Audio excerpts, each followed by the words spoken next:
Olá, meus amores! Hoje vamos falar sobre um compositor brasileiro chamado Antônio Honório da Silva, porém mais conhecido pelo nome artístico de Antenógenes Silva.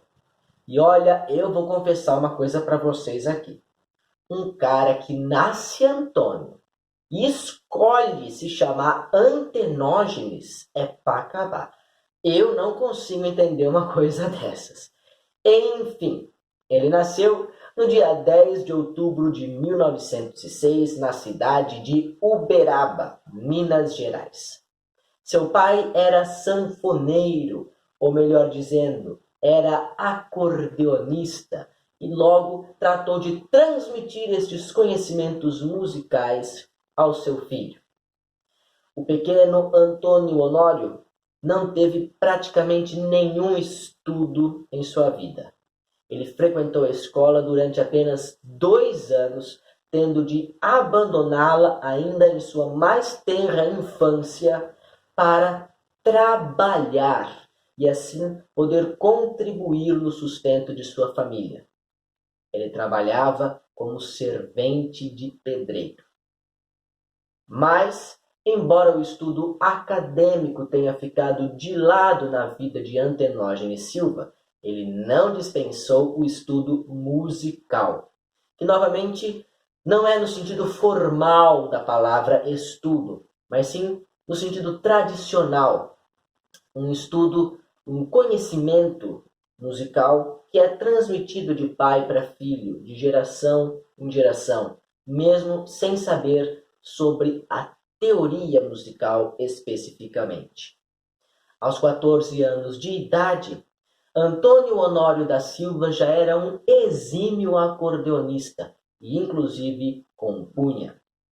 Sim, foi aos 14 anos que o nosso compositor de hoje criou sua primeira canção. E aos 21 anos, ele se transferiu da cidade de Uberaba, Minas Gerais, para Ribeirão Preto, no estado de São Paulo, a fim de começar sua carreira como artista. Ele percebeu que Ribeirão Preto também não tinha um campo muito vasto para a área que ele gostaria de seguir e, portanto, no ano seguinte, em 1928, aos 22 anos de idade, Antenógenes Silva mudou-se para a cidade de São Paulo, a capital.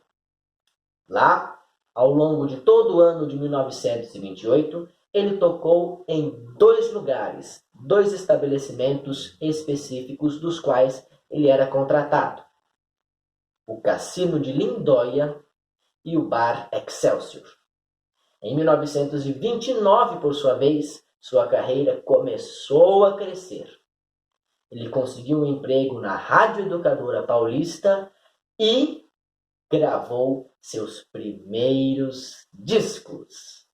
Uau! Antenógenes Silva permaneceu em São Paulo durante 5 anos e foi nesse período que ele voltou para a escola e conseguiu concluir seu ensino primário. Em 1933, ele e sua esposa, com a qual havia se casado 2 anos antes, partiram então para a cidade do Rio de Janeiro, onde sua carreira artística atingiria os píncaros da glória. Foi no Rio que Antenógenes Silva finalmente conheceu o significado da palavra sucesso. Seu talento como compositor permitiu que ele fizesse parcerias com alguns dos maiores letristas da época, gerando canções que seriam gravadas pelos maiores cantores da época. E seu talento como acordeonista permitiu que ele trabalhasse com os maiores músicos, os mais talentosos daquela década de 1930. Não só os brasileiros, como também os estrangeiros.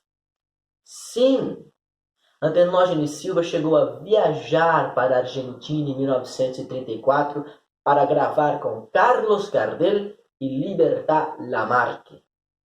Em 1935, ele gravou com o italiano Gigli.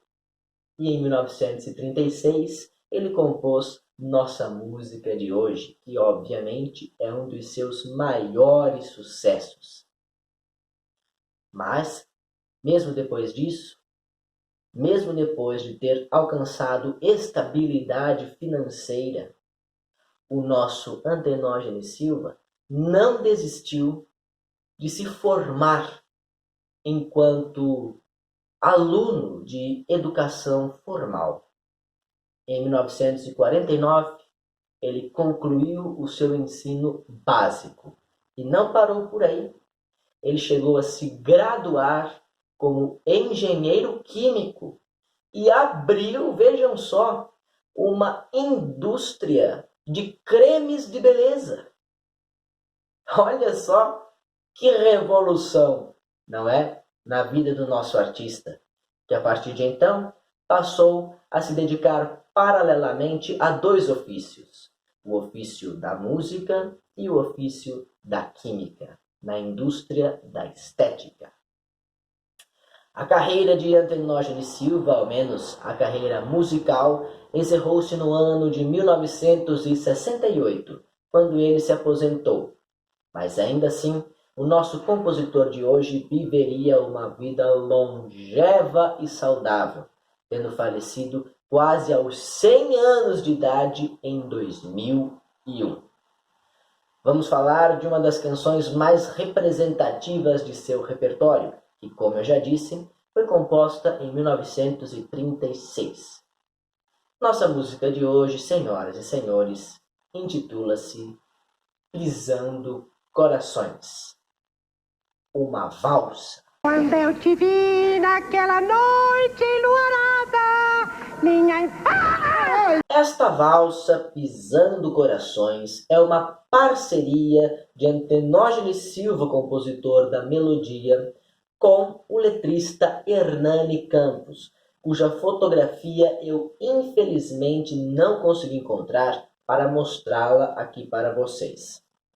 Basta, entretanto, dizer que Hernani Campos foi um dos mais brilhantes letristas de sua época.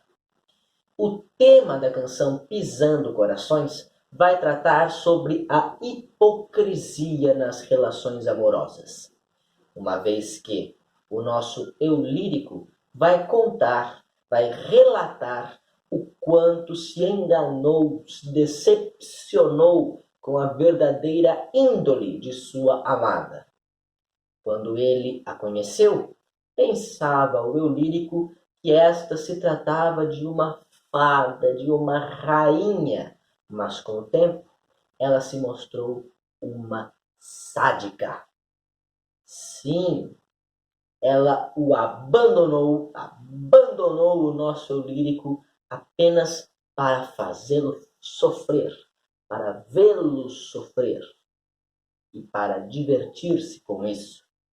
O nosso eu lírico afirma que sua amada passa a vida inteira a sorrir, a rir do sofrimento daqueles que ela maltrata. Mas, ao mesmo tempo, ele não deixa de selar o seu destino final em uma previsão. O eu lírico determina que um dia ela vai pagar por tudo isso, vai deixar de rir e finalmente vai provar do próprio veneno e saber finalmente na vida o que é sofrer. Esta valsa, Pisando Corações, é uma das serestas mais tristes da nossa música popular brasileira, mas não deixa de ser uma das mais comoventes também. Ainda mais na interpretação de Augusto Calheiros, o primeiro a registrar nossa música de hoje naquele mesmo ano de 1936. Vocês se lembram de Augusto Calheiros? Nós já falamos sobre ele aqui no programa, dos nossos episódios sobre a canção Ave Maria, de Erotílides de Campos, e sobre a canção sertaneja Chuá Chuá.